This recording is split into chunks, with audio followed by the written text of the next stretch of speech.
નમસ્તે ખેડૂત મિત્રો, એડિકોન પેસ્ટિસાઇડ વતી આપ સૌનું હાર્દિક સ્વાગત કરું છું.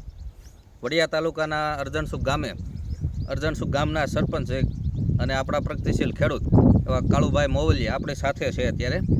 અને એના ચણામાં મેઘદીપ, પુષ્પરાજ અને કોજેક્સો આ 3 પ્રોડક્ટનો ઉપયોગ કરેલો છે. તો આપણે સરપંચને પૂછીએ કે એને આ પ્રોડક્ટના ઉપયોગથી એને કેવું રિઝલ્ટ મળેલું છે. થોડા અમને આમાં ચણા ફેરવીને બતાવો. અત્યારે આ દવા છાંટવાથી છે ને સાહેબ, આમાં હિરપ્રાભાઈ મને એવું કીધું હતું 2 ડોઝ મારી દઈ ગયો અને મેં આની અંદર 3 ડોઝ માર્યા રણે અને કાયદેસર એને કરે વહી ચડી ગઈ હતી. એમાં પાણી કે કોઈ વસ્તુ બંધ નથી કરી. પાણી બંધ નથી કર્યું ને કાંઈ બંધ નથી કર્યું અને નીચે પાણી ઉપર દવા અને ખાતર બરોબર 2 વસ્તુ નાખી. હજી 20-20 હજી આમાં નાખ્યું અને 10 દિવસ થયા હજી. બરોબર.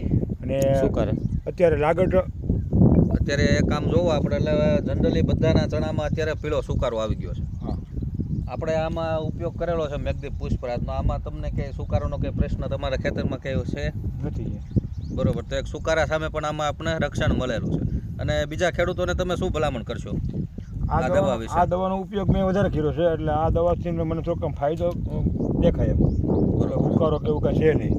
બરોબર. તો બીજા ખેડૂતોને વાપરવા લાયક ખરું ને? વાપરવા લાયક ખરા આ દવા. ઓકે. આ દવા તો મેં જે છાંટી ને, મને હિરપ્રાભાઈએ માંડવીમાં છાંટવાની આપી હતી, પણ વધીને આખી બોટલ પડી હતી ને એટલે મેં આમાં 3 રાઉન્ડ માર્યા. બરોબર. અને પરિણામે તમને આમાં સારું મળ્યું. ઓકે, આભાર કાળુભાઈ.